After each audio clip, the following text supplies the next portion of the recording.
semblanza de George Muller, el conocido hombre de oración alemán, que hizo una portentosa obra para Dios entre los huérfanos en Inglaterra. Padre de huérfanos. Abigail era la hija más pequeña de una pareja de padres que temían a Dios. Su primera oración infantil fue dicha en las rodillas de George Muller, el gran hombre de fe del siglo XIX. Un día, la pequeña, que tenía solo 3 años de edad, le dijo: «Me gustaría que Dios respondiese mis oraciones de la misma forma que responde las suyas». «Él responderá», fue la respuesta inmediata de Muller. Tomando a la pequeña en su regazo, él repitió la promesa de Dios: «Todo cuanto pidiereis en oración, creed que lo recibisteis, y lo recibiréis». «Ahora, Abby, ¿qué es lo que deseas pedir a Dios?» «Yo quiero lana», dijo ella.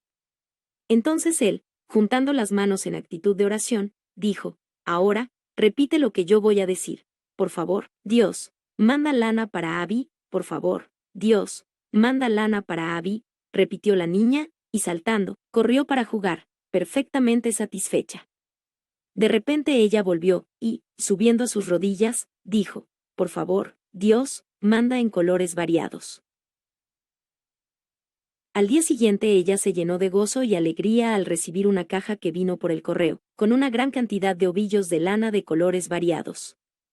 Su profesora, que estaba fuera realizando una visita, encontró los ovillos de lana y pensó que a su alumna podrían gustarles. Primeros años. George Muller fue uno de los mayores hombres de oración de toda la historia. Andrew Murray escribió sobre él: «Del mismo modo que Dios colocó al apóstol Pablo como un ejemplo en su vida de oración para los cristianos de todos los tiempos, así también puso a George Muller, en tiempos más recientes, como una prueba para su iglesia, de que él continúa respondiendo siempre la oración, en forma literal y maravillosa». Nació en Alemania en el año 1805, y su juventud estuvo marcada por la maldad y el despilfarro. De niño tuvo una fuerte inclinación por el engaño y el robo, razón por la cual llegó a estar encarcelado durante 25 días. En noviembre de 1825 conoció al Señor en una sencilla reunión en una casa, a la cual, sorprendentemente, se hizo invitar por un amigo cristiano. Desde entonces comienza a manifestarse un profundo vuelco en su manera de ser y de vivir, aunque no sin severas pruebas y fracasos. Su padre quería hacerle pastor luterano, pero él quería hacerse misionero. 5 veces se ofreció para enrolarse, pero cada vez hubo obstáculos en el camino, permitidos por el Señor. Finalmente solicitó su admisión en la Sociedad Londinense para la Evangelización de los Judíos. Fue aceptado, y se trasladó a Londres en marzo de 1829, aunque nunca llegó a ejercer allí. Por ese tiempo había comenzado un despertar entre muchos creyentes, quienes a la luz del Nuevo Testamento habían decidido separarse de los sistemas denominacionales y reunirse en sencillez solamente como hijos de Dios. Este fue el principio de lo que se conoció más tarde como el movimiento de los Hermanos de Plymouth. En Inglaterra, George Muller conoció a Ian Groves y Henry Crack, que tuvieron una gran influencia en su vida. Su segunda conversión. En julio de 1829, 4 años después de su conversión, mientras estaba en el pueblo de Teignmouth reponiéndose de una enfermedad, George Muller tuvo una experiencia espiritual que nunca olvidaría. Allí escuchó a alguien predicar. He aquí su testimonio: aunque no me hubiese agradado del todo lo que habló, pude ver una gravedad y solemnidad en él, diferente de los demás. A través de este hermano, el Señor me concedió una gran gracia, por la cual tengo motivos para engrandecerle por toda la eternidad. Dios comenzó a mostrarme que solo la palabra de Dios debe ser nuestra regla de juicio en las cosas espirituales, que ella solo puede ser explicada por el Espíritu Santo, y que en nuestros días, igual que en los primeros tiempos, Él es el maestro de su pueblo. Yo no comprendía experimentalmente el oficio del Espíritu Santo hasta esa época. No había visto que el Espíritu Santo, solo, nos puede enseñar respecto de nuestro estado natural, mostrarnos nuestra necesidad del Salvador, habilitarnos a creer en Cristo, explicarnos las Escrituras, ayudarnos a predicar, etc. Entender este punto en particular fue, en principio, lo que tuvo un gran efecto sobre mí, pues el Señor me habilitó para ponerlo en práctica, dejando de lado comentarios y casi todos los otros libros, y simplemente leer la palabra de Dios y estudiarla. El resultado de eso fue que la primera noche en que me encerré en mi cuarto para entregarme a la oración y a la meditación de las Escrituras, aprendí en pocas horas más de lo que había aprendido durante los últimos meses. Pero la mayor diferencia fue que recibí fuerza verdadera en mi alma, al hacerlo de aquella manera. 1. A más de eso, agradó al Señor conducirme a observar un patrón de devoción más alto que el que había tenido anteriormente. Me condujo, en parte, a ver lo que es mi gloria en este mundo, también a ser pobre y despreciable con Cristo. Regresé a Londres mucho mejor de mi cuerpo. En cuanto a mi alma, el cambio fue tan grande, que fue como una segunda conversión. Al año siguiente, George Muller decidió establecerse en Teignmouth, donde fue invitado a hacerse cargo de una pequeña congregación. Habiendo visto la necesidad de depender enteramente de Dios para su mantenimiento, renunció al pequeño sueldo que recibía. Ese mismo año contrae matrimonio con Mary Groves, hermana de A.N. Groves. Juntos se aventuran a una vida de fe, vendiendo las propiedades que tenían, para depender enteramente de Dios. La obra en Bristol. 2 años más tarde, Henry Crack recibió una invitación para ir a Bristol a celebrar reuniones, y este invitó a George Muller para que le ayudara. La predicación fue tan bien recibida, que los hermanos les invitaron para que se fueran a vivir a Bristol. Así el Señor conducía las cosas para lo que habría de ser el mayor servicio en la vida de Muller. La obra allí en Bristol experimentó un extraordinario crecimiento. En un ambiente de fe sencilla y celo fervoroso, ajeno a las tradiciones humanas y a la mundanalidad, estos dos ministros se ejercitaron en la fe para un servicio posterior de más amplias dimensiones. En 1834 fundaron la Institución de Conocimientos Escriturales con el fin de fundar escuelas, distribuir las escrituras y apoyar los esfuerzos misioneros. Pero la obra magna fue la que Muller realizó entre los huérfanos. Influido por la biografía de A.H. Frank, de Alemania, y corroborado por su propia experiencia de haber vivido 2 meses en la casa de huérfanos de Halle, le vino al corazón el procurar hacer algo por los niños hambrientos y harapientos de Bristol.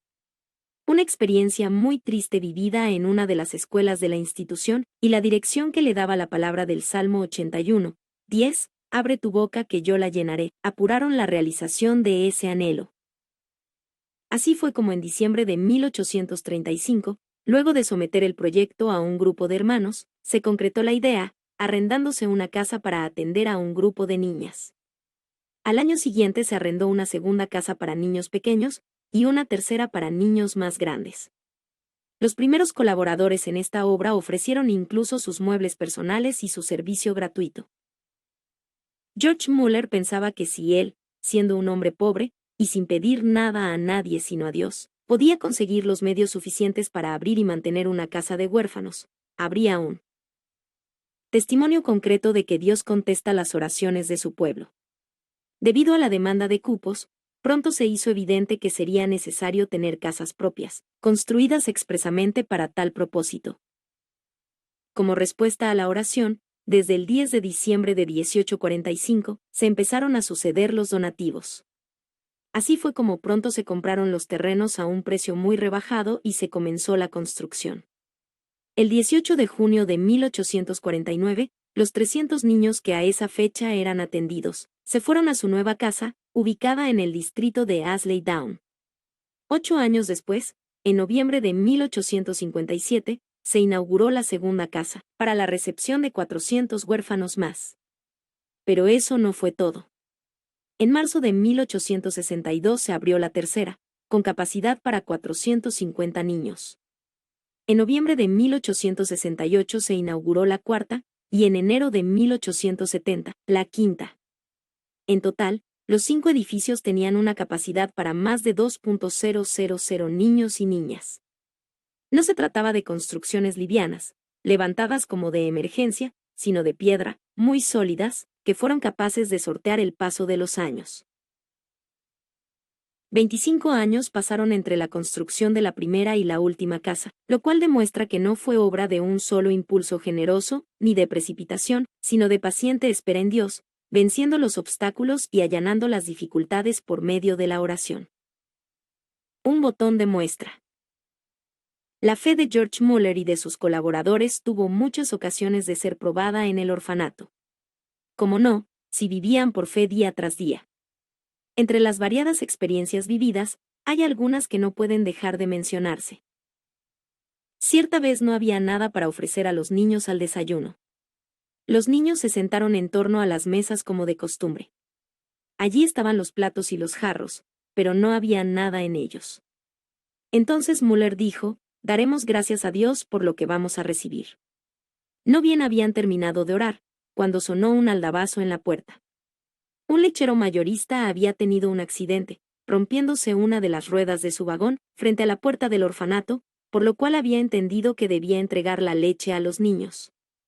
Mientras descargaban la leche, llegaron unos carritos de la panadería más selecta de Bristol, con un mensaje que decía que toda la hornada de pan de la noche anterior, por cierto descuido, no tenía la hermosa presentación de costumbre, así que la donaban a los niños. Así fue como, con muy poco retraso, los niños recibieron aquel día su desayuno, y en abundancia. Algunas veces le preguntaban a Müller, ¿por qué no toman el pan a crédito? Ya que el orfanato es obra del Señor, ¿no pueden ustedes confiar en el que provea los medios necesarios para pagar la cuenta al fin del trimestre?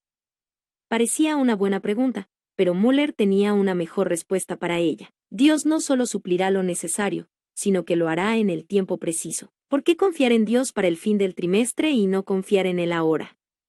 Además, apoyarse en un crédito no significa en ninguna manera el fortalecimiento de la fe, y todavía más, la palabra dice: no debáis a nadie nada. Aceptar crédito para los alimentos sería negar el objeto fundamental de las casas de huérfanos, que es mostrar delante de todo el mundo y delante de la Iglesia entera, que aún en estos días malos, el Dios vivo está pronto para ayudar, consolar y socorrer en respuesta a las oraciones de los que en Él confían. No necesitamos apartarnos de Él para seguir a nuestros semejantes o recurrir a los métodos del mundo.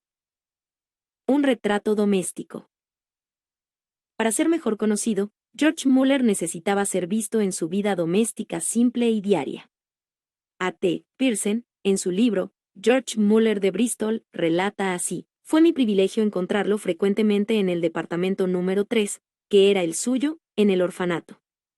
Su cuarto era de tamaño medio, bien ordenado, pero modestamente amueblado, con mesa y sillas, sofá, escritorio, etc. Su Biblia casi siempre estaba abierta como un libro del cual él hacía continuamente uso. Su aspecto era alto y delgado, siempre vestido con buen gusto, y muy erguido, sus pasos eran firmes y fuertes. Su semblante, en reposo, podría haber sido considerado como severo, si no fuese por la sonrisa que tan habitualmente iluminaba sus ojos y se movía en sus facciones, y que dejó sus impresiones en las líneas de su rostro. Su estilo era de simple cortesía y dignidad espontánea. Nadie en su presencia se sentiría como insignificante, y había sobre él un cierto aire de autoridad y majestad indescriptible que hacía recordar la de un príncipe. Sin embargo, mezclado con todo esto, había una simplicidad muy similar a la de un niño, que incluso hacía que ellos se sintieran cómodos con él. En su hablar nunca perdió el acento extranjero, y siempre hablaba con articulación lenta y medida, como si una doble guardia estuviese colocada en la puerta de sus labios. Con él, ese miembro indomable, la lengua, era domesticada por el Espíritu Santo y él tenía aquella marca que Santiago llama de un varón perfecto, capaz también de refrenar todo el cuerpo. Aquellos que lo conocieron solo un poco y lo vieron solo en sus momentos serios, podrían haberlo considerado destituido de esa cualidad peculiarmente humana, el humor. Su hábito era la sobriedad, pero él gustaba de un chiste que fuese libre de toda mancha de impureza y que no poseyera alguna ofensa a otros. Para aquellos que conocía mejor y amaba, él mostró su verdadero yo, en sus arranques jocosos como cuando en Ilfracombe, escalando con su esposa y unos amigos los cerros que daban vista al mar, él caminó un poco adelante y se sentó a descansar, y entonces, cuando ellos recién se habían sentado, se levantó y calmadamente dijo: «Muy bien, ya tuvimos un buen descanso, prosigamos». Ninguna cosa era estimada por él como insignificante e indigna de ser presentada al Señor. Su amigo más antiguo, Robert C. Chapman, de Barnstaple, contó al escritor el siguiente y sencillo incidente. En sus primeros años de su amor a Cristo, visitando a un amigo y viendo que arreglaba su pluma de escribir, le dijo: Hermano H., ¿usted ora a Dios cuando arregla su pluma? La respuesta fue, sería bueno si yo lo hiciese, pero no puedo decir que lo hago. El hermano Muller respondió, yo siempre oro, y así arreglo mi pluma mucho mejor. El servicio a Dios era para él una pasión. En el mes de mayo de 1897, él fue persuadido de tomarse en Hentley un pequeño descanso de su constante servicio diario en el orfanato. En la tarde que llegó dijo, ¿qué oportunidad hay aquí para trabajar para el Señor? Cuando se le dijo que él acababa de salir del trabajo continuo y que aquel era un tiempo para descansar, respondió que, estando ahora libre de sus labores habituales, él sentía que debería estar ocupado de alguna otra forma en servir al Señor, para glorificar a aquel quien era su objetivo en la vida. Entonces organizaron reuniones y él predicó tanto en Hentley como en Teignmouth. Un viejo sueño cumplido. Cuando George Muller tenía 70 años de edad, el Señor le concedió el deseo que había albergado en su juventud de ser misionero, y con creces. El 26 de marzo de 1875 emprendió la primera de varias giras por el mundo. El orfanato lo había dejado en buenas manos, las de su yerno James Wright y su hija Lydia. En total realizó 12 extensas giras entre sus 70 y sus 87 años de edad, comenzando por Inglaterra, siguiendo por Europa, América, Asia Menor, incluyendo Palestina, Rusia, Australia y el Lejano Oriente. Se calcula que durante esos 17 años dirigió la palabra a más de 3 millones de personas, habiendo hablado entre 5.000 y 6.000 veces. Recorrió 42 países, cubriendo más de 320.000 kilómetros y ejerciendo una influencia imposible de estimar. 2. En sus viajes misioneros, George Muller mostró una gran firmeza en cuanto a las verdades que había aprendido en sus estudios de las Escrituras, pero también una actitud de generosidad para todos los que se mostraban sinceros creyentes en el Señor Jesús. No se resignaba a aceptar las divisiones hechas por los hombres, ni tampoco quería ocupar un terreno sectario. De acuerdo con los principios apostólicos, reconocía como hermanos a todos los salvados por la fe en Jesucristo, no aceptando nombres denominacionales. Él pensaba que la unidad de la Iglesia se obtiene por el reconocimiento del nombre del Señor como suficiente. Cristianos, santos, hermanos, discípulos, son nombres aplicables por igual a todos los que han experimentado el poder regenerador del Espíritu Santo. Así pues, en sus relaciones con los demás cristianos era firme en sus convicciones acerca de la verdad, pero amoroso para con los que no habían recibido la misma luz que él. Arthur T. Pearson recuerda una conversación que tuvo con George Muller aprovechando una de las giras de por Estados Unidos. Por aquel tiempo, A.T. Pearson sustentaba el punto de vista de que el Evangelio debe primero promover la salvación de toda la raza humana y solamente entonces el Señor volverá para reinar. Esto lo expuso a Muller, y lo hizo con habilidad. Este lo oyó en silencio, en su postura acostumbrada, con los ojos vueltos hacia el piso y las manos entre las rodillas. Al final del argumento él dijo, querido hermano, oí todo lo que usted acaba de decir sobre el asunto. Hay solamente un error, no tiene base en la palabra de Dios.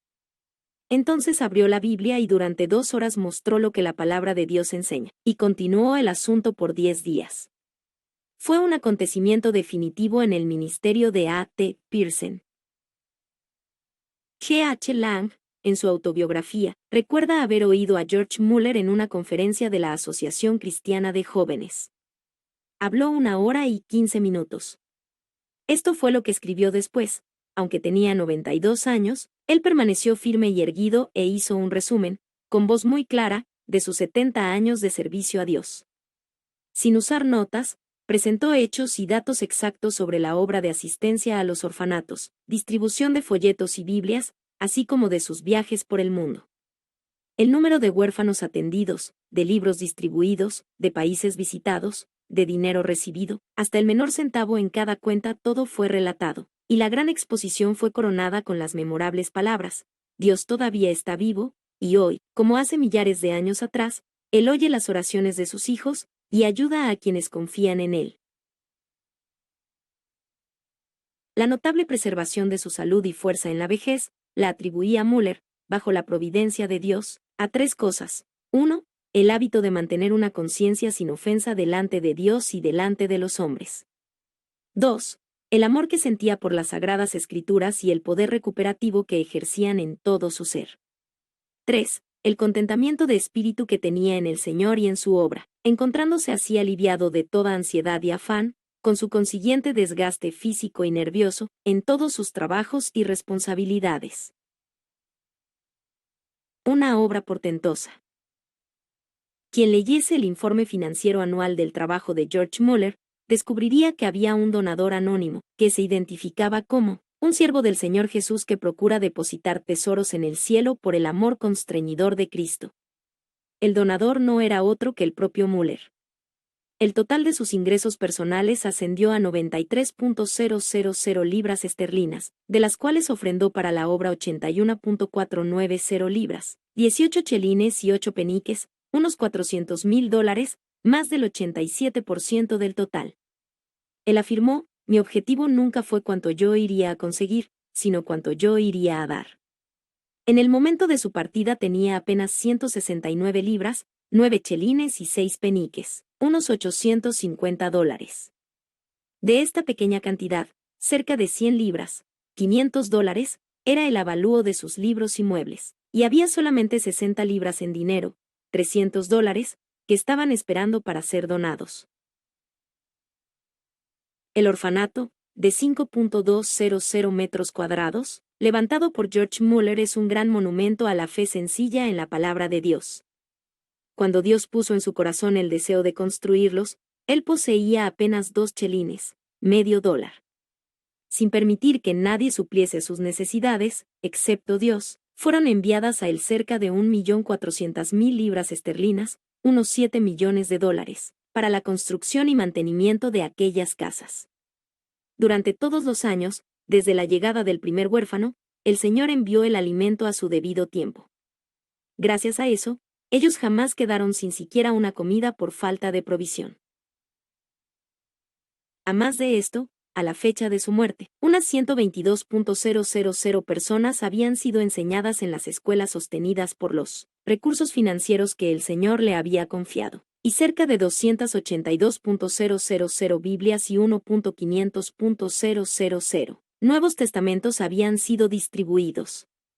Pero todavía más, 112 millones de libros cristianos, panfletos y folletos habían circulado. Misioneros de todas partes del mundo habían sido auxiliados, y nada menos de 10.000 huérfanos habían recibido cuidados, gracias a la misma provisión.